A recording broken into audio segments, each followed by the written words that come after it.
everyone, I'm Dalya and welcome back to Turning Flowers. So today I am so excited to teach you how to make a peanut butter and jelly cake. This cake is super awesome because it basically takes the classic peanut butter and jelly sandwich and elevates it to a whole new level because we're turning it into an awesome cake. So let's go over all the ingredients and equipment you'll need so we can get started.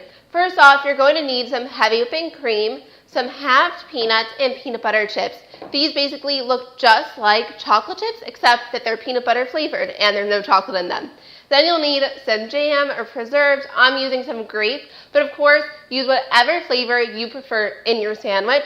Then I have here 4 cakes. So I made 4 6-inch peanut butter cakes using my vanilla cake recipe. And I'll leave a link right here so you can go check out the video and the recipe on how to make the vanilla cake. But basically, to make it peanut butter flavored, you're going to make the cake, but before you add in the eggs, add in 3/4 cups of creamy peanut butter, and that's how you'll get this. So I'll leave all the directions and the measurements on my website, so I'll leave a link down below to turningflower.com, so you can check it out there as well. I also leveled my cakes, cut off the caramelization from the bottom and sides, so I'll leave a video link right here so you can check out how to do that. It's really simple, but it is crucial when making a cake. Then you'll need some creamy peanut butter, and we're going to mix this into some American buttercream. Then you'll need some simple syrup to keep your cakes very moist, and some piping tips. So I've got a large circle piping tip, and I always forget the number of this tip.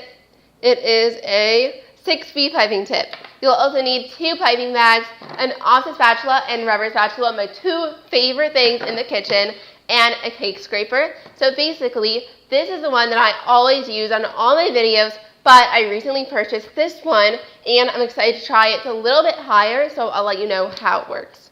Then I have here a 6-inch cardboard circle that's made for cakes, of course, and a cake turntable. So now that we've gone over everything, let's get started. Okay guys, so the first step to making this cake is to simple syrup all of the cakes. So I've got my squeeze bottle filled with some simple syrup, and I'm just going to soak all of my cakes in this. You might be wondering if this will make your cakes overly sweet, but it 100% will not. It just adds moisture in there and keeps them extra soft. Then you want to flip each cake over and do the same to the other side. Now I'm going to restack and set these cakes aside so we can turn our American buttercream into a delicious peanut butter buttercream. So I've got my American buttercream here, which is going to be so good, and my peanut butter. So what you want to do is just scoop your creamy peanut butter into the frosting and give it a good mix. Okay guys, so now we are going to divide the buttercream between 2 piping bags with different tips. So now that we've got our piping bag set up, we can begin layering and decorating this cake. So to begin layering this cake, I'm going to take my bag with the circle tip and just put a little bit of frosting onto the bottom of my cardboard cake circle. Then place on one of your cakes and just press it down nicely. Now we're going to pipe a ring of the peanut butter frosting all around this layer of cake. So just turn your cake turntable as you pipe.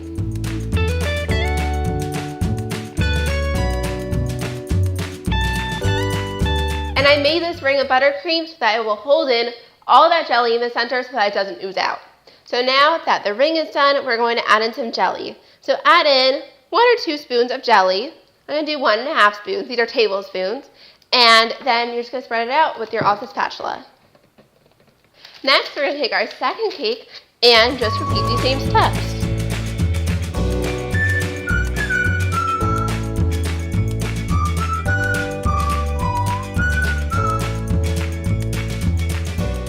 And now we are done with the jelly, so you can pipe a ring of frosting over the top and just spread this all over. And we are going to do a crumb coat. So this is just a really, really thin coat of icing to lock in all those crumbs. So now my cake is all crumb coated. I'm going to get this in the fridge for about 30 to 40 minutes to set, and then we will continue to ice it and decorate it. I just got my cake out of the fridge and it is all chilled, so if you press on it, you'll see there is no frosting in your hands. So now I have here a bowl of the peanut butter frosting, and make sure you're not using the same frosting from your crumb coat, or else you will have little crumbs in your frosting, which you do not want. So I've got some more frosting here, which I had also added a little bit of heavy cream to, and I'm just going to cover my entire cake in this. Okay, so now I'm going to use my new cake scraper. We'll see again how I like it. So you want to lean it up against your cake and turn the cake. Wait, let's see. Okay, so the only thing I'm not loving is that, see how the icing builds up on the side?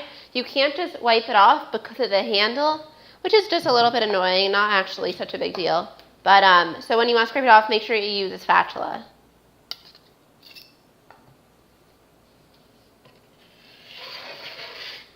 But it does get a really nice finish. I'm actually really, really liking this. So it might be a good one. It might be a keeper. So now that I did this, if you have any areas that you could see the cake or that are a little see-through, or there's like any holes, now it's time to fill them in. So I'm going to go back with my knife and do that all around. So see here, there's just some pocket holes. So you're going to put a little bit of frosting or a lot of frosting in that area, and then after we'll go around and smooth it out again. Okay guys, my cake is all fully iced. I'm going to place this in the fridge for about 15 minutes while I set up all the stuff to decorate this cake, and then we will continue. Meanwhile, we are going to make a peanut butter ganache to drip around the sides of the cake. So I've got heavy cream here that I boiled, but basically all I really did was put it in the microwave for a minute until it started to boil, and now I'm going to pour it over the chips. We're going to let this sit for about 3 minutes just so that the chips can melt, and then we'll whisk it up. Okay guys, so as you whisk this, you'll see that it's starting to get thicker, and this is exactly what we want. So now what you want to do is transfer it back into the measuring cup, and I only do this because it's going to be much easier to pour into my squeeze bottle. Then open up your squeeze bottle, and we're going to pour this inside. So now, once your squeeze bottle is all full, you can use it right away or wait 10 minutes until your cake is all refrigerated and ready to work with. Okay guys, so I transferred my cake to a small cake stand, and it is looking so cute, and now we're going to make it look even cuter and prettier. So first, we're going to attach some of our half peanuts to the bottom of the cake. I find that putting each one individually on with your hands does work best because you can really put them in the exact spot that you want them to be in. So I'm really only putting the peanuts on the bottom third of the cake because we're going to be doing some other decorations a little bit above. Okay, so now that all the peanuts are all around the bottom of this cake, we are going to start with the ganache. So what you want to do is you're only going to be putting ganache around this side of the cake, not putting it on the top. If it goes on the top a little bit, it's totally fine. But what you want to do is basically make little drips all around the side. I have not done this in so long to look like this, and I'm obsessed. Like, it seriously looks crazy awesome. So this looks amazing as it is, but we are going to take it up a notch and make it a little bit more exciting. So I've got my piping bag with my star-like tip. So now we're going to make like a star tip poofs all around the top edge of the cake. So we're going to do this all around. Okay guys, so we've got a lot of peanut butter things going on the outside of this cake, but where is all that jelly? We need to add some jelly. So I've got some more of my grape jelly here, and I'm going to take a nice spoonful of it and place it into the center of the cake. Let's take a moment to appreciate how gorgeous this cake is. I am so obsessed. It's probably right now one of my favorite cakes I have ever made. I hope you give this recipe a try. Give this video a thumbs up if you liked it, and don't forget the full typed out recipe can be found on my website. It's rainingflower.com. Also, don't forget to subscribe to my channel for more videos every week, and I'll see you next time. Bye!